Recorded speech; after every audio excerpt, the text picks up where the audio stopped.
When a store refuses to let you enter despite your declaration of a medical exemption, they're usually in breach of the bylaw. Most, if not all, masking ordinances provide a medical exemption and accommodation.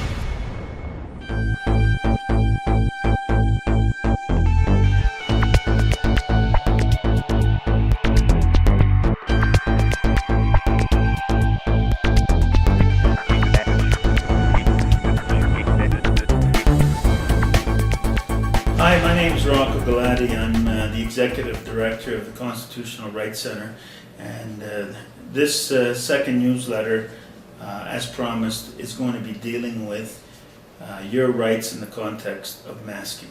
However, before I get into the issue of masking under the COVID measures, I would like to just make a few comments. Since the launch of our website 2 weeks ago on September 1st, the response has been great, and we thank everyone who's gone to our website and who's taken an interest in our work, and we encourage you to continue that. The center concentrates on litigation of test cases and systematic cases that apply to a lot of people at large. We've received hundreds per week of phone calls and emails conveying to us and relating to us your personal ordeals and incidents of not having your rights respected in a particular visit to a store or to a public venue where you're required to be masked, and although you have a medical exemption, that was not respected.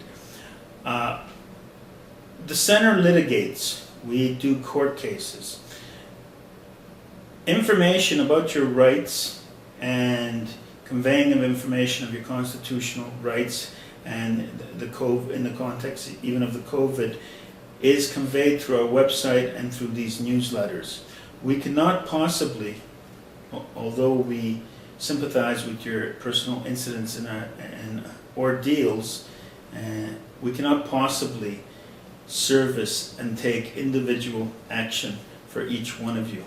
That's not the function of the Constitutional Rights Center. We provide you with information and knowledge of your constitutional rights, and certain groups who are able to organize, we represent on a broad scale in launching test cases and systematic cases.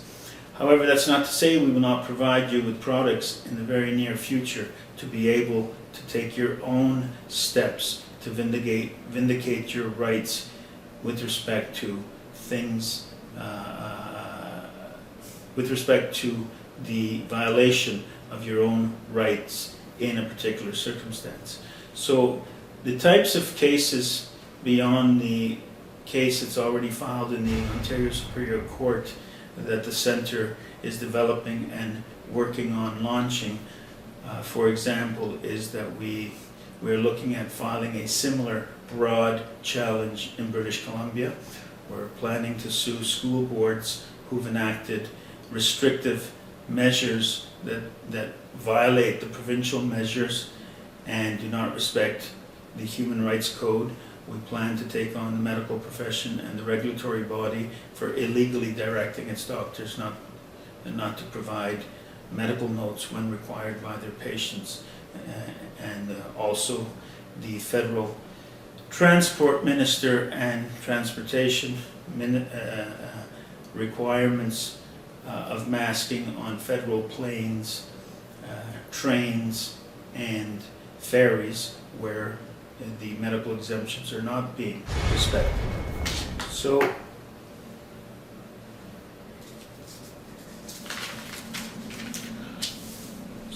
moving on to the issue of masking, there's three particular contexts that I will review with masking. The first, and the outlining of these contexts I'm taking from the volume of emails the center has received. So the first scenario is you visit a store, They tell you to wear a mask, you declare your medical exemption, they don't care, they don't respect it, and they won't let you enter the store. So most masking laws are by way of municipal and county bylaws and ordinances from the medical officers in those counties. When a store refuses to let you enter despite your declaration of a medical exemption, they're usually in breach of the bylaw. Most, if not all, masking ordinances provide a medical exemption and accommodation. So when the store owner refuses to let you in the store after you declare your exemption, the store owner is actually in breach of the bylaw on two planes. First of all, the bylaw requires that they respect your exemption, and therefore they're breaching the bylaw. Secondly, they're breaching the Human Rights Code and discriminating against you in providing a service or a good based on disability.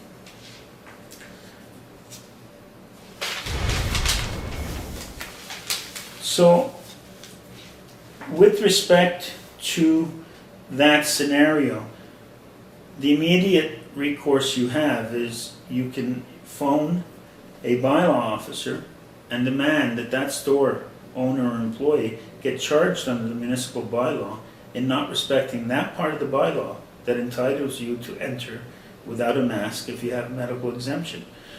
You can also call the Human Rights Commission and make a complaint.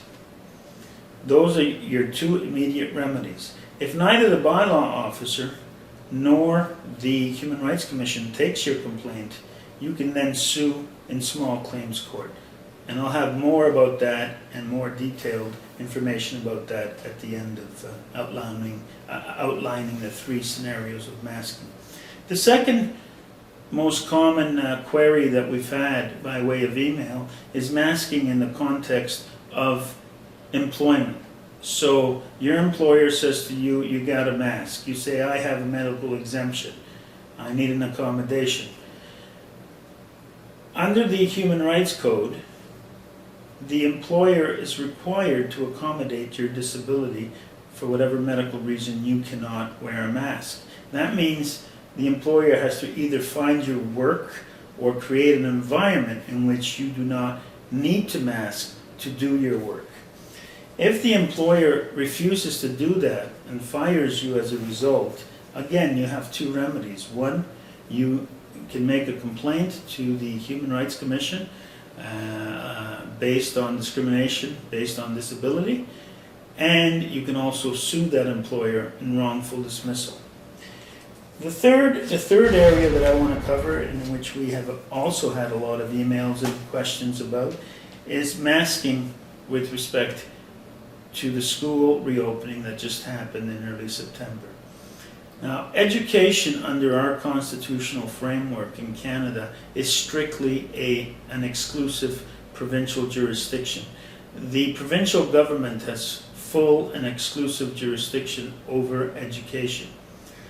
And the provincial legislature is the ultimate lawmaker by way of legislation under the Education Act, and the provincial executive through cabinet, through its ministers, is also the ultimate authority on policy and guidelines. In Ontario, for example, the province of Ontario issued its education guidelines for the reopening of schools. And the Ontario government said that JK to grade 3, you don't need to mask. Grade 4 to grade 12, you're required to mask. But the Ontario government, the Minister of Education, also stipulated in the policy that the schools must make reasonable accommodation for students, meaning if they have a medical exemption, they do not have to mask.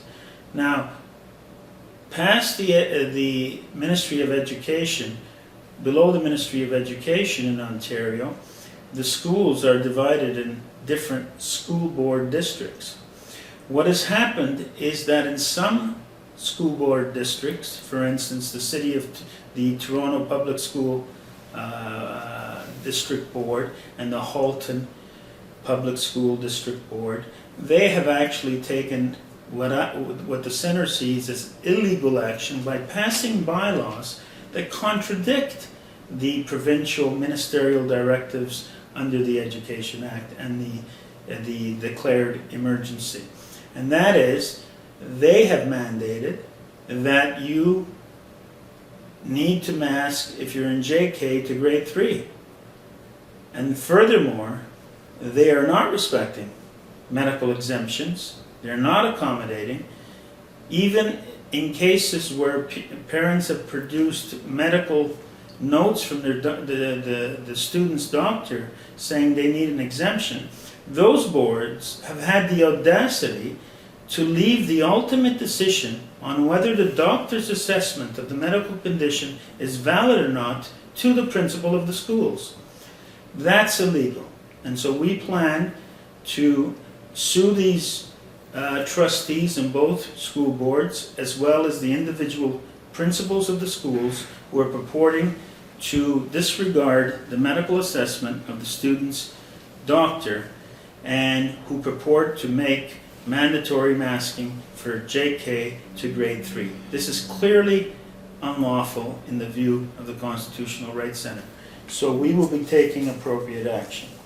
So in the context of masking, again, if your school principal does not respect the medical exemption, again, make a complaint to the Human Rights Commission. The bylaws of a school board are still subject to the Human Rights Code. And whether or not those bylaws are properly enacted, they cannot refuse to accommodate under the code.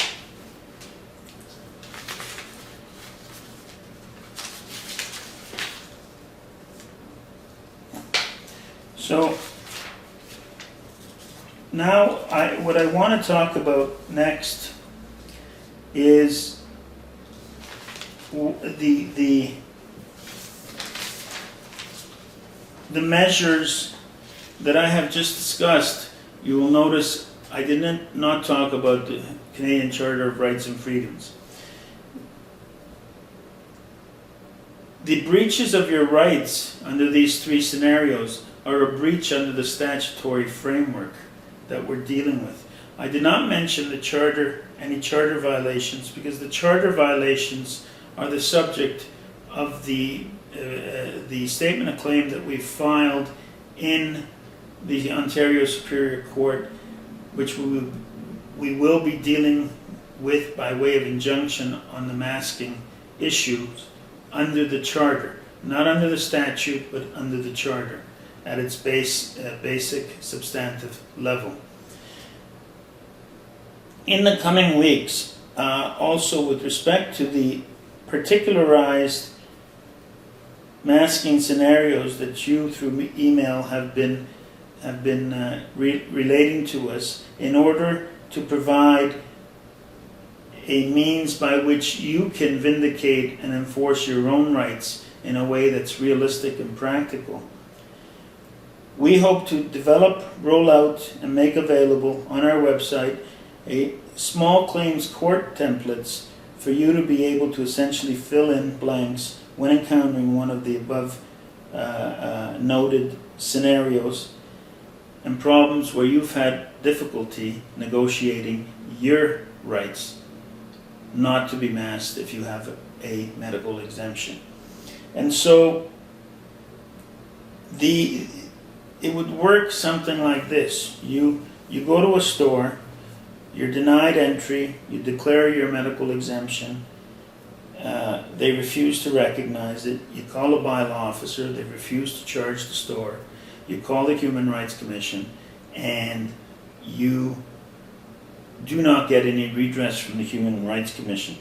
The small claims court template would allow you to basically fill in and put yourself down as the plaintiff, the store owner, the municipality that refuses to enforce the exemption under the bylaw, and the Human Rights Commission as defendants, jointly and severably, for denying your statutory rights.